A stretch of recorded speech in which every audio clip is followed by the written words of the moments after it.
நாமக்கல் மாவட்டம் திருச்செங்கோடு தேவனாங்குறிச்சி ரோட்டில் ஜோதி தியேட்டர் பின்புறம் சக்திவேல் என்பவருக்கு சொந்தமான வேஸ்ட் காட்டன் குடோன் ஒன்று உள்ளது.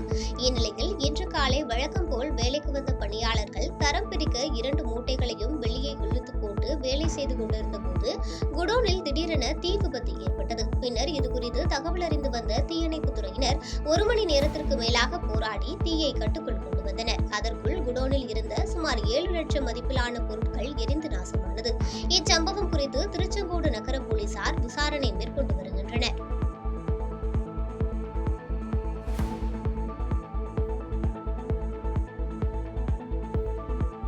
பாதகம் செய்பவரை கண்டால் நாம் பயங்கொள்ளலாகாது பாப்பா. மோதி மிதித்து விடு பாப்பா, அவர் முகத்தில் உமிழ்ந்து விடு பாப்பா.